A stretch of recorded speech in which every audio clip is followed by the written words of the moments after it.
space? I believe in space, an affordable alternative avenue to bring people together through music, a vital way of facilitating bands and building community through shared non-profit setup. Space. I believe in space, the possibility of providing uncompromising performance in a volunteer-led self-sustaining venue, the very notion of an assembly operating outside a financially biased agenda. I believe in space. Let's go in.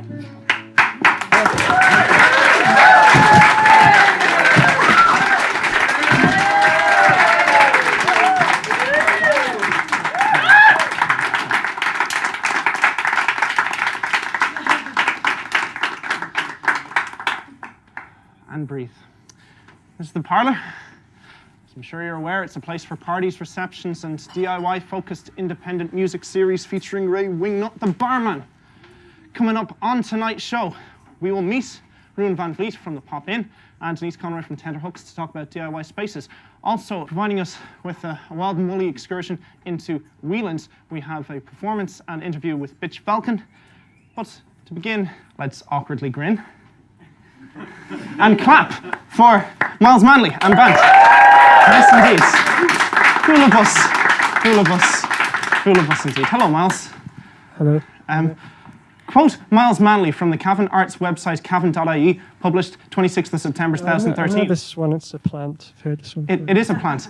Let me think now, yes. In terms of what the Irish music industry is able to push effectively, it's absolute crocks of shit. Everyone knows it too, and anyone who is half good turns into a crock of shit. The most talented people here feel like they have no future in music. End quote to directive of the Cavan Arts website, cavan.ie, 26th of September 2013. Yeah, well, I thought that until I made it big. So yeah, I think it's all right. And now it's hard to tell. Yeah. You recently toured in Russia, which is quite symbolic of your bigness now. Tell us about that experience. Just kind of fluked it, basically, like a U2 experience. They thought we were major stars. It was pretty nice, like. I saw you at some point on some kind of parade or podium, is that correct? Yeah, we were VIPs at the St. Patrick's Day parade there. Just kind of had a nice time in the sauna, that kind of thing. Nice time in the sauna? Yeah. Okay. Also, you're going to be performing a song for us tonight called Pay Me What I'm Worth, right? That's right. I got that one right. I suppose, do you have any experience of being exploited or devalued by the Irish music industry? What inspired the song? No, it's a good question. I don't know what I'm worth. But you're insisting people pay you for it, nevertheless. Yeah, just pay me what you like, Okay. Maybe you should have called the song "Pay Me What You Like." Maybe that could be a follow-up hit. I don't know. It's up to you. It's up to you. You're on Trout Records, the fishy outpost of, run by that snake, Conor Cusack. Nice guy. Yes. What's your experience of being on Trout Records? How has that helped you, Myles? He doles out the cash anyway. I don't know where he gets it, but he doles it out. That's the main thing. Do you feel any creative or competitive kinship with your Trout contemporaries? Yeah, spies. We keep running spies everywhere. Yeah. Like Moscow, for instance. Tell us about your most recent release, More Songs, and how you assembled those songs. It's 6 songs. I recorded them with Chris Barry. We recorded them all over the place, really. Some of them are like live recordings, like we're doing today, and some of them were laborious, overdubbed recordings. And you don't have any particular preference, be it was that a large exhalation? Was he thinking about the laborious process? No, I don't think so. No, he's just depressed. He's just depressed. It's hard to know what else to say. What's planned for the future for Myles Manley? I'll probably write some more songs and then record those songs and then play some gigs.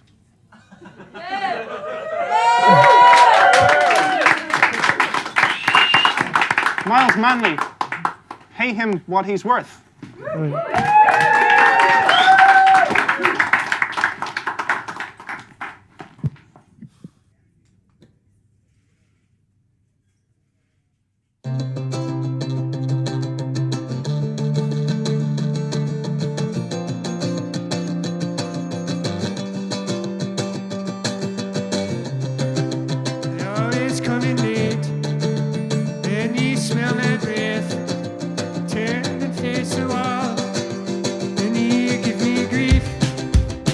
but you understand. I don't do it for fun. I treat it like my job, and it gives me relief. Tonight like any day. Tonight like any day. Tonight like any day. Tonight like any day. I said forget about the place. Forget about my name. Pretend bitterness to souls on earth. When the time has come, when you're satisfied, don't ask me what it is. Pay me what I'm worth. Pay me what I'm worth. Pay me what I'm worth. Pay me what I'm worth. Pay me what I'm worth.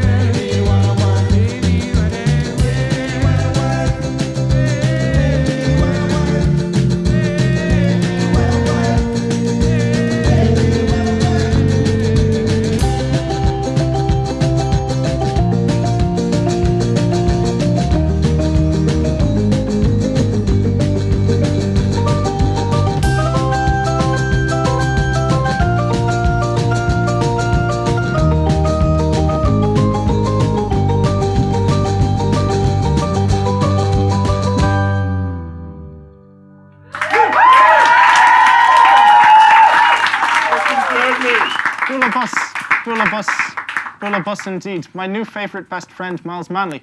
We'll have more Myles and Myles band later on the show. They'll be playing another track. As well as that, we'll have some more marvellous, meticulous Myles Manley music streaming on our global internet page, http://theparlour.tv.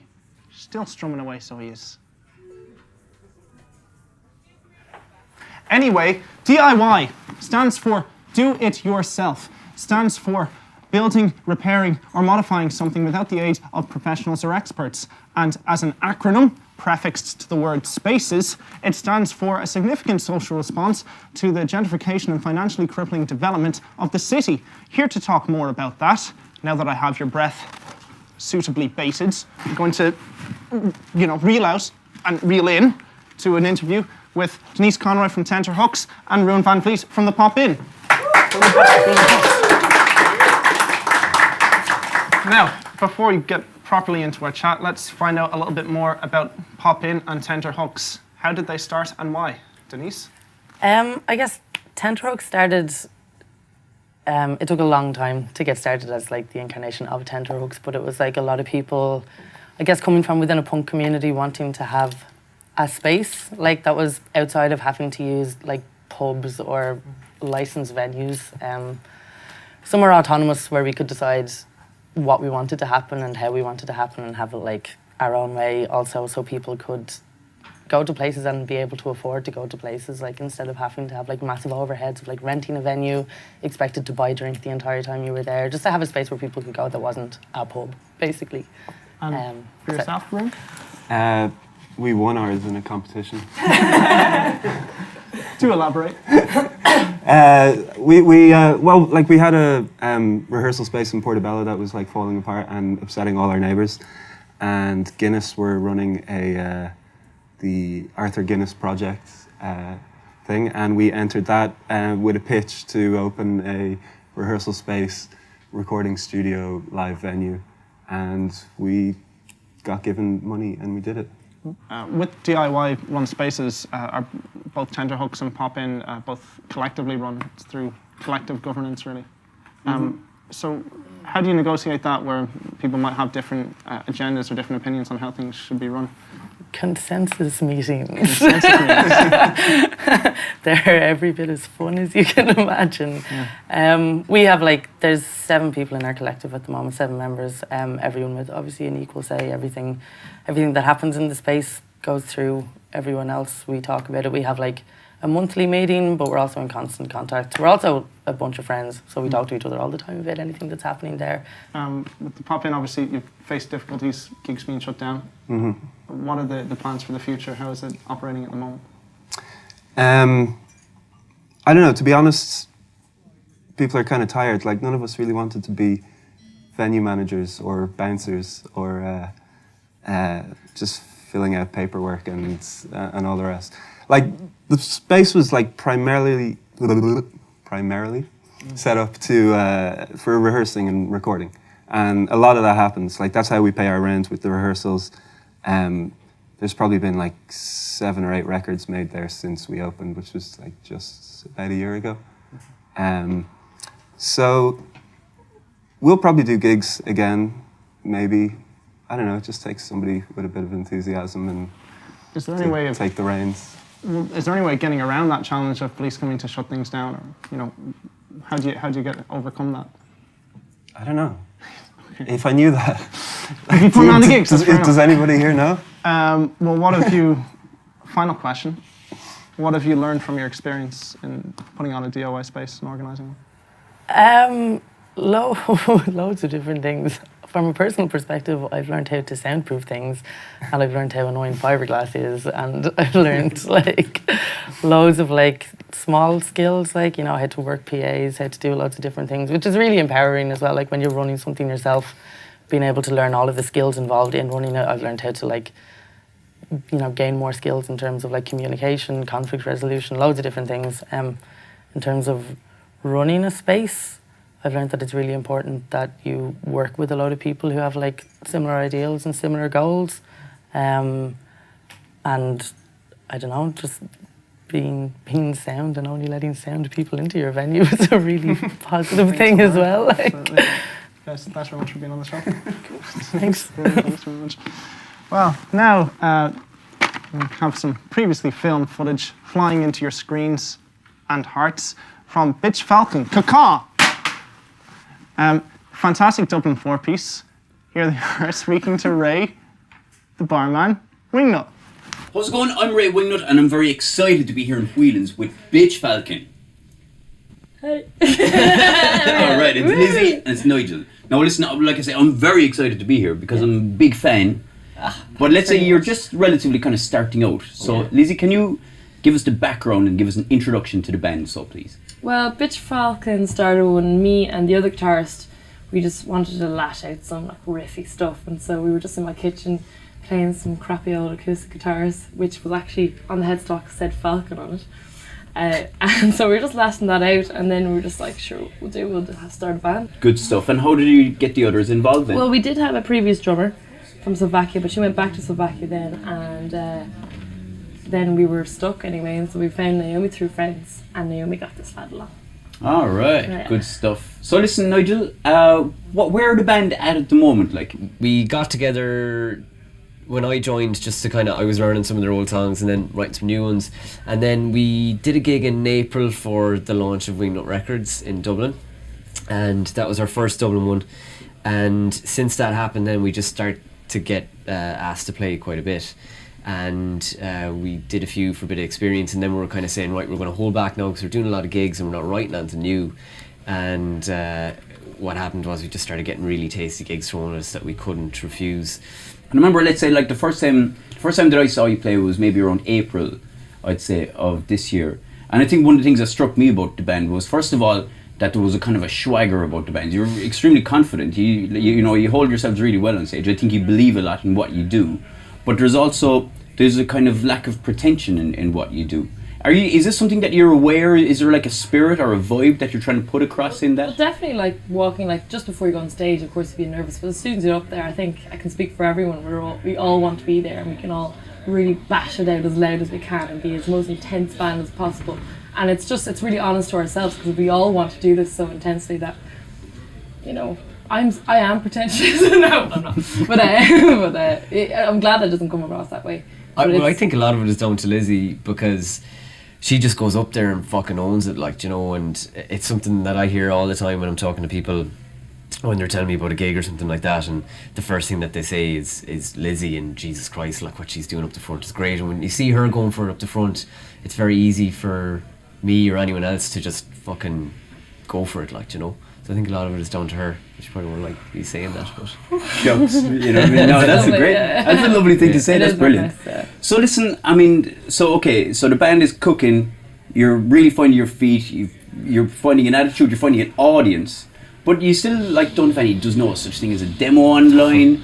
There's barely a video online. You know what I mean? You don't really kind of push yourselves. It's great just kind of to build things from the grassroots up. It's kind of working for us though in a way. Yeah. Like it could have gone one of two ways. It could have been like no one would give a fuck, or it was like people were just intrigued by it. Because I think what kind of worked for us as well was that people would go to a gig, and you know we'd kind of see the reactions through Facebook and be like, oh, I went with a friend and we really liked it and we're going to see your next gig or whatever. And then every time you played, that happened, and like the only thing that their friends had to show the people they were trying to get to go out with them was just like one gig from the Bell Bar, which was that Wingnut night in April.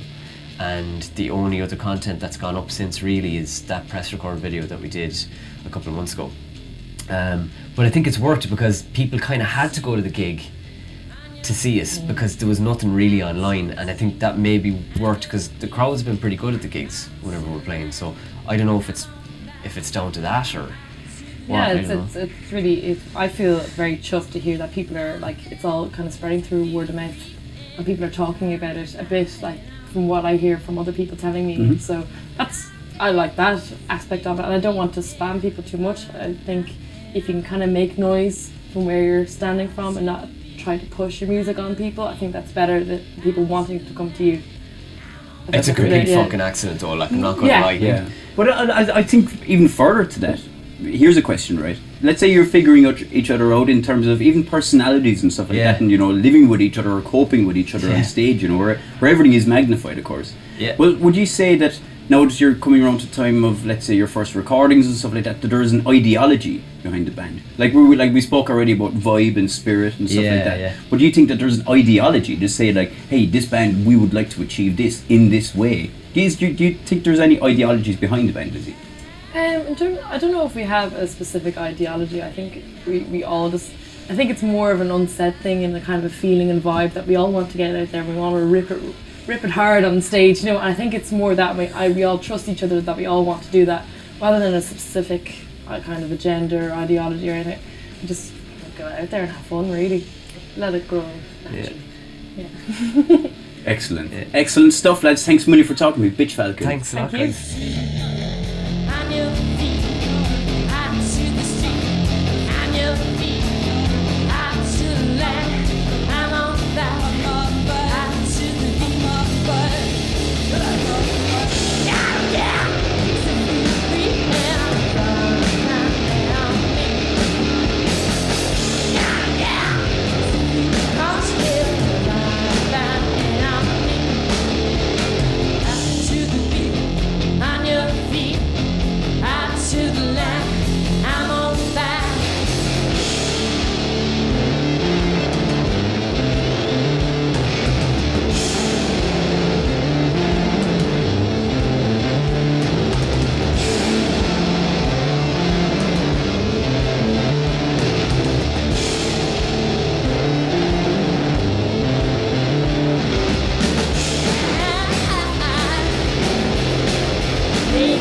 There you are now, right? Bitch Falcon.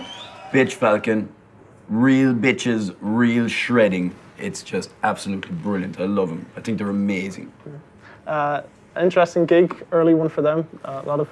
What will happen next? Who can say? What do you think, Ray? I don't know what's going to happen. Like, Lizzie and Naomi are here tonight as well. Like, I mean, and anybody who goes up and talks to them, you just see the fucking personality just flows out of them, and that really comes across in their music as well. Just great character in that band. And like, yeah, like, I mean, they can do anything. They're tight and they're just great and they're young and energetic and man, sky's the limit. Invincibility of youth, which perhaps you don't have at this particular moment. Would you say what would be the correct word you would use for us? Flat out was what you said to me earlier, yes? Hungover as a bastard, man. How do you deal with a hangover, Ray? What's your remedy? Well, we're having a few casual ones, like, just to kind of, just to take the edge off a small bit. And kind of, just, I don't know, walking around and trying to do something, Don't do nothing. If I do nothing, I just think, like, I'll just keep eating. And then it's like, what do I eat now? But if if I just walk around and do stuff, I won't eat. And eventually the hangover will float away. It'll float away. Cool. Yeah. Anyway, now we're going to enjoy Myles Manley to play us out on this episode of The Parlour. Thank you very much for watching. We're indebted to your eyes and ears as always.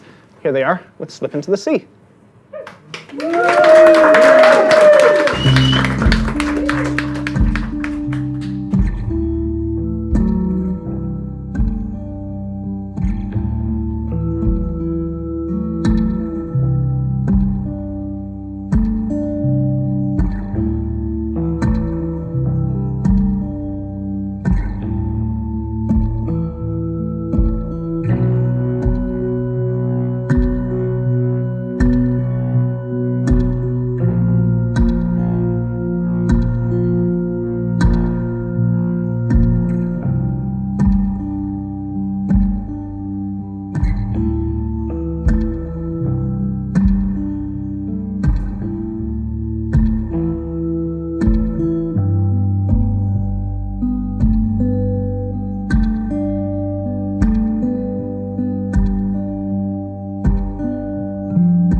There's no currency in this human limbs.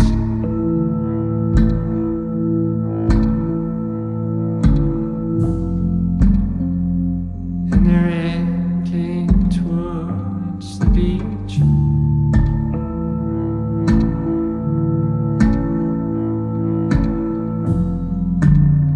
Ring the changes, ring the people.